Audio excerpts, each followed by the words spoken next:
Have you ever been there? You set that 5:00 a.m. alarm with, the best intentions. Oh, absolutely. You're going to master a new skill, get fit, finally start that project, but then the alarm goes off and it just feels like an attack. Right. It's not motivating, it's just painful. And your brain immediately starts negotiating. Exactly. 5 more minutes, 10 more minutes, and before you know it, you've snoozed your way to 8 o'clock and you start the day already feeling guilty. We just tell ourselves, I'm not a morning person. And that right there, that's the core idea. The sources we looked at really challenge. They say that exhaustion you feel, it's actually the price you're paying for postponing the very work that could change your life. Okay, so let's get into this. Okay. What if those first 2 hours, that window between 5 a.m. and 7:00 a.m., really holds the power to change your entire life's direction? And we're not talking about, vague self-help ideas. This is a deep dive into a very specific system. That's right. Our whole deep dive today is built around this one case study, the story of a man named Thomas. And his story is just so powerful because it gives you a clear, actionable blueprint that, well, it allegedly changed his whole destiny before the sun even came up. And there's a statistic in here that just floored me. If you commit to this 2-hour window every day, you create an extra 730 hours of focused effort per year. 730 hours. It's insane when you hear it like that. That's the equivalent of 91 full 8-hour workdays. You're basically giving yourself 3 extra months of productive time that almost everyone else just sleeps through. So let's trace exactly how Thomas did it, starting with his life when he was, truly at rock bottom. When we first meet him, his life is just stuck. He's 32, working as a night security guard at a textile warehouse. Graveyard shift, 8:00 p.m. to 6:00 a.m. And the sources paint a really bleak picture. He's making just enough to get by, living in this tiny one-room apartment with just a mattress on the floor. That detail about the mattress, it says so much. It's like he's in a permanent state of transition, right? Working, but not building anything. Absolutely. But the real trap wasn't the poverty. It was the psychological toll. He was working hard. He walked for miles every single night in that warehouse. But he felt like all that energy was just vanishing. He knew hard work alone wasn't the answer. And his schedule just made it all worse. He finishes at 6 a.m., gets home, and collapses into bed around 7, sleeps till 4 in the afternoon. He was literally living backwards. Mm-hmm. And this is such a critical point. Think of the isolation. He was awake when the world slept and asleep when the world worked. So he's cut off from everything. Everything. Yeah. Social life, educational opportunities, even just the random networking that happens during the day. He was totally disconnected from the very world he wanted to join. And then something had to give. The catalyst for him was a family crisis. It always seems to be, doesn't it? One morning, he gets a call. His mother had collapsed from exhaustion and stress. She lived in a rural area far away. He rushes to this little clinic, and the doctor tells him she needs rest, medicine, better food, all things he can't afford. And it's standing outside that clinic, right around 5:00 a.m. as the sun's coming up, that he has this moment of clarity. He looks at his mother's hands and sees a lifetime of hard work with nothing to show for it, and he realizes he's on the exact same path. So in that pre-dawn quiet, he makes a decision. A vow. I will find a way. So he's on the bus back to town, completely fired up with this new purpose. And that's when the pivotal encounter happens. He sees a man across the aisle, a Mr. Chen. Right. Mr. Chen, who's a well-known local businessman, well-dressed, successful. Thomas is just shocked. Why would a man like that be on a public bus at 6 in the morning? So he just asks him. And Mr. Chen's answer is so simple. He says, I wake at 4:30 every morning. He explains he uses those quiet hours to think and plan. And he mentions his strict sleep schedule, too. In bed by 9:00 p.m., no exceptions, gets his 7.5 hours. And then Mr. Chen turns the question back on Thomas, asks about his schedule. Right. And when he hears it, work all night, sleep all day, he just nods and delivers this really blunt diagnosis. He says, so you're awake when the world sleeps and asleep when the world works. No wonder you're stuck. Wow. Not judgmental, just a statement of fact. Exactly. Just a diagnosis of a broken system. And then he reveals his secret. The hours between 5 a.m. and 7 a.m. are magic hours. Magic hours. Not because there's anything special in the air, but because your willpower is at its peak and the world's distractions are at their lowest. It's the time you can build the life you want while everyone else is still dreaming. But Thomas has a practical problem. He still has to work the night shift. He can't just flip a switch. And Mr. Chen had a practical answer. He gave him transitional advice. For now, he said, you have to cut your sleep. Sleep from 6:30 a.m. to 11:30 a.m.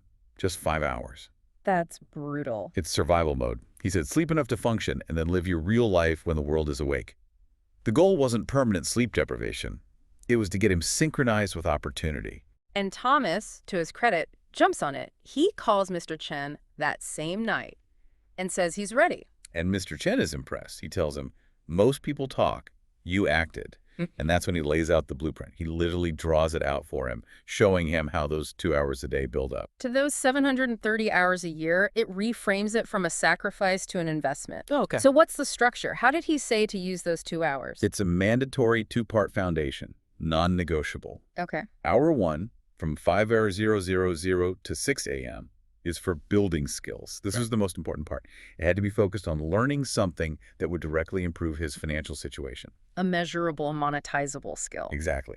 Not just reading for pleasure. And Thomas says, I have no money for classes. A common roadblock. And Mr. Chen just points to the internet. Free online courses, YouTube. He was firm about this. He said, lack of money is no longer an excuse for a lack of knowledge.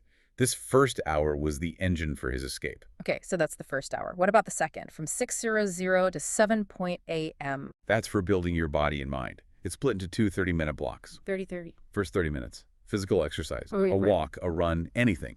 His logic was simple. Your body is your vehicle. If it breaks down, your skills are worthless. Makes sense. And the second half. The last 30 minutes are for consolidation.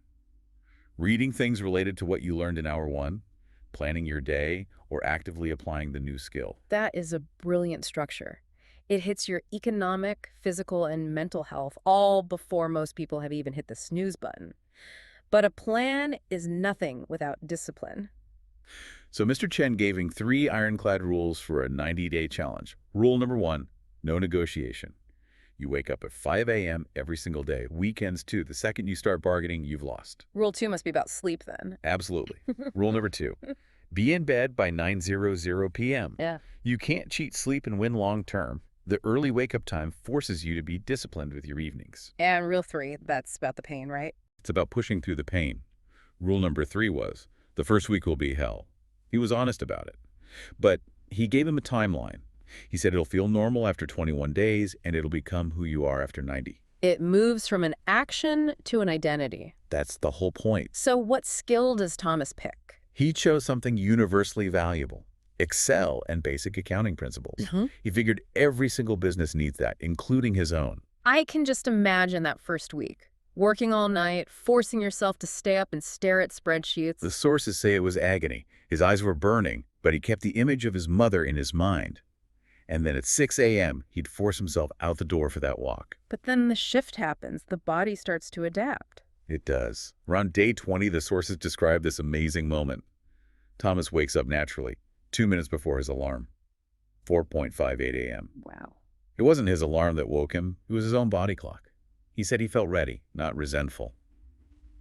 That's when you know the habit is locked in. And by the end of the second month, he'd finished 3 online courses. People at work started noticing he looked different, healthier. He was already projecting success, even before the big break, and that break came fast. In the third month, on day 87, he saw his chance. What happened? He used his new Excel skills to build a spreadsheet to organize the entire warehouse inventory system, which was just a mess of paper before. He didn't just learn a skill, he immediately solved a problem for his employer. That's so key. It's everything. His supervisor was blown away. The spreadsheet got to the owner, and on that 87th day, Thomas was called into the main office. And they offered him the job. An office job, accounting department, day shift, and double his salary. They needed someone who knew both the warehouse and the books. He was the perfect bridge. All because of those 2 hours a day. And he immediately calls Mr. Chen, all excited, thinking, okay, I can stop waking up at 5 now. But Mr. Chen tells him, don't stop. That's not a strategy you use. That's your life now. And that really drives home the long-term vision. A year later, he's the lead accountant, his mom is living in town getting proper care, and he's still waking up at 5 a.m. Still using those hours. Yeah. Now he's learning new software, planning his next move. It became sacred time. So for you listening, think about this. Thomas had nothing. No degree, no money, no connections. His success was purely a result of the intentional, strategic use of time. It proves that success isn't some destination you arrive at. It's a daily practice. And that 5:20 a.m. to 7:00 a.m. window is so powerful because it's an environment with almost zero friction. No emails, no notifications, no meetings. Exactly. Your Yeah. willpower is fresh, your mind is clear, you get to work on your priorities before the rest of the world starts throwing its priorities at you. It seems like the perfect challenge to issue then. So, step one for you. Tonight, set your alarm for 5:00 a.m. And here's the crucial part. Put your phone across the room. Make getting out of bed a physical requirement. Step 2. Mm. Decide on that one skill you're going to build, just one, and commit to it for 90 days. And step three may be the hardest part. Protect that 9:00 a.m. bedtime. Control your rest to control your rise. The sources basically make a promise. If you do this for 90 days, your life might not look totally different on the outside, but you will be different. You will be stronger, more disciplined, more capable. And that new version of you is the person who achieves the goal.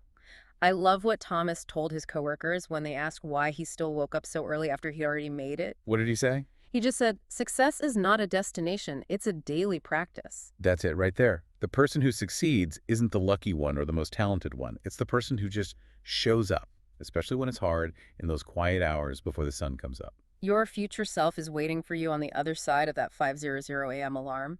Don't make them wait.